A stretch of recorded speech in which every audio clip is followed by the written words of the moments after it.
4. Here in Exodus chapter 3, it says, "But Moses said to God, 'Who am I that I should go to Pharaoh and bring the Israelites out of Egypt?' And God said, 'I will be with you, and this will be the sign to you.'" And all of a sudden that just stood out to me. I'm going to be with you, and what's the confirmation? This is going to be the sign. When you have brought the people out of Egypt, you will worship God on this mountain. So God calls Moses, speaks to Moses, tells him to deliver the people out of Egypt, and says, this is going to be a sign. When you do it, you're going to come back here and worship me. See, when Moses first heard that, that was yet to be a reality. That's the way promises are. A promise is something that has yet to become true. But if we will respond to the conditions of the promise, God says it's going to be a reality. God says, you go and bring the people of Israel out, and this is going to be the sign. You're going to come right back to this spot and worship me. And you know what? They did. And that's the way it is with all of God's promises. When we claim them in faith and obey them, we experience the reward of the promise. And this book is filled with promises that God has given to His people. This book is filled with promises that God has given to this church. This book is filled with promises that God has given to every one of us here. Wherever you are on your spiritual journey, there is a promise from God for you. You may be here this morning and you're thinking, this is just, whoa, this is out of my paradigm. This is so new. I don't know anything about what it means to be in a relationship with God. You know what God says to you? Anyone who calls on the name of the Lord will be saved. All you have to do is call on the name of the Lord, and God will save you.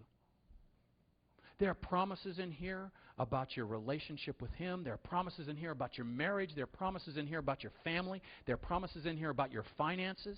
There are promises in here about your holiness. There are promises in here about the fruit of the Spirit in your life. There's promises in here about how God wants to use you to be a world changer. There are promises in here about how God wants to speak life into you.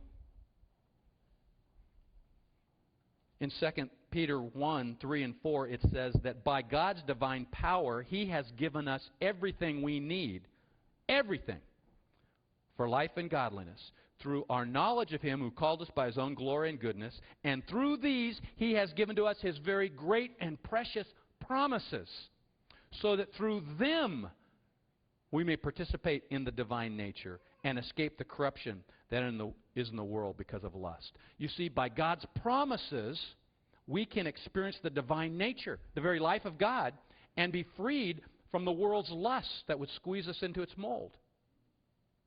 The promises of God are there for us to believe and to lay hold of by faith.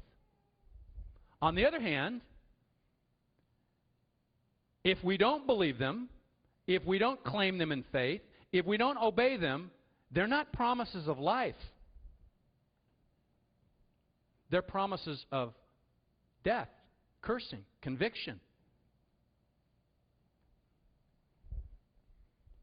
Hebrews chapter 4 says this, "Therefore, since a promise remains of entering into God's rest, let us fear lest any of you seem to have come short of it. For indeed the gospel has been preached to us as well as to them, but the word which they heard didn't profit them because they didn't mix it with faith when they heard it. It is we who believe who enter into the rest." God's promises are active, powerful, life-changing when we believe them and act upon them in faith. A couple of weeks ago, I was talking with a guy at the gym in the old jacuzzi ministry, and I was sitting on the bench kind of outside in the pool area, and he had been swimming laps. He was a young guy, looked like a college kid, and he was then kind of treading in the water, which is kind of an exercise that people who play water polo do. And so I'm sitting there. You know, I just worked out. I kind of see him in there, and I said, "Hey, you a water polo player?" And he goes, "Yeah, I go to the University of Santa Barbara, and I play water polo there." And I go, "Oh, great." And I go, "What are you studying?" He said, I'm a philosophy major." And I said, a philosopher water polo player, that's an interesting combination. So we were kind of joking a little bit. And then I told him, I said, well, you know, I teach at Biola University. He said, what do you teach? I said, well, I teach part-time. I teach theology, and I actually teach a course in philosophy of religion. He goes, that's my specialty. That's what I really enjoy. It's what I'm focusing in on. And he goes, in fact, I just wrote a paper on this philosopher named David Hume. Now, I don't know a whole lot, but I know a little bit about Hume. And I said, well, you know, the problem with Hume's argument, because Hume was an atheist and made a claim that there are no such thing as miracles. And I said, well, the problem with Hume's argument is he just proves what he already believes in the first place, because he defines a miracle in a certain way that there's no way it could ever happen. So by virtue of its definition, he excludes its possibility. And he goes, wow, I never really thought about it that way. I go, well, you know, everybody has a worldview. I go, Hume has a worldview, you have a worldview, I have a worldview. And the issue is, what is the basis for our worldview? And I said, every worldview has certain presuppositions. So now we're talking all about philosophy, presuppositions, this kind of stuff. He starts saying, now, Biola's a Christian school, right? And I go, yeah. And he starts asking me about my faith.